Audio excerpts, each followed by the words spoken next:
autobiography about the man who traveled 2,000 miles to meet me and caused an unexpected disruption in what I considered to be a stable life.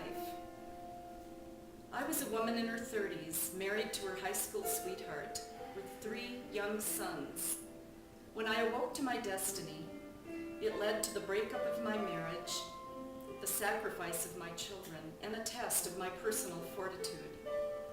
Yet the amazing synchronicities that led to the reunion with my twin soul included a forgotten UFO encounter 5 years prior, when I was taken on board a craft and agreed to fulfill my mission, something that was probably prearranged before my birth.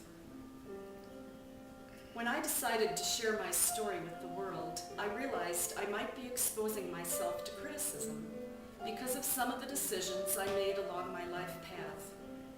However, there have been no second thoughts to telling this story.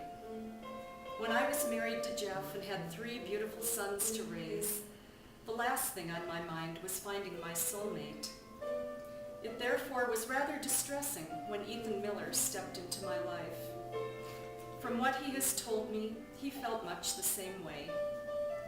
I've even asked myself, what would have happened had I listened to my head instead of my heart and stayed with my family, thereby rejecting my destiny with Ethan?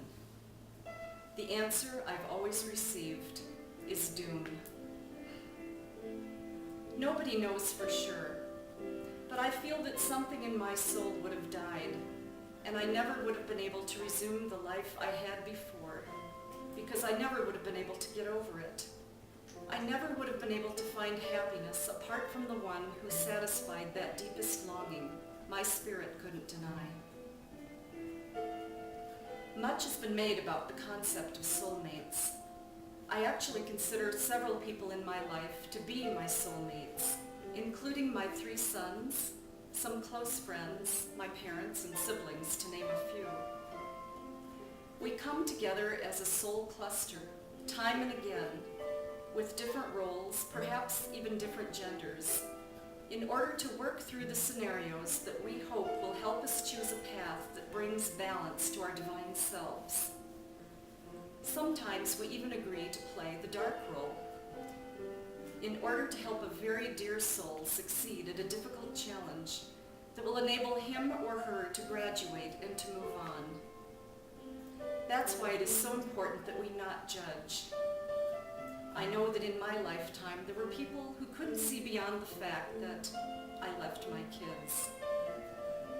Society programs us into accepting certain morals, and when someone steps outside those rigid boundaries, too many stand in judgment without knowing what lies at the core.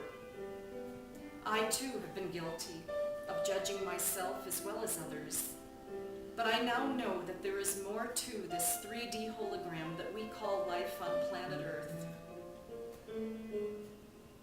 This book was written to express the deep love that I had, not only for my dear husband and soulmate, but for all souls, because we are all reflections of each other. We are all parts of the whole, and I feel so fortunate that I knew my special one in this lifetime, as well as others. Perhaps you will too, but you must remember to remain open and not have preconceived expectations about him or her. And how will you know when you found him or her? By the vibration. You will just know. And if you're paying attention, you will recognize synchronicities. If you listen with your heart, it will guide you. Throughout All Time is available at my website, www.earthstarpublications.com, or you may send $20 postpaid to Earthstar, 216 Sundown Circle, Pagosa Springs, Colorado, 81147.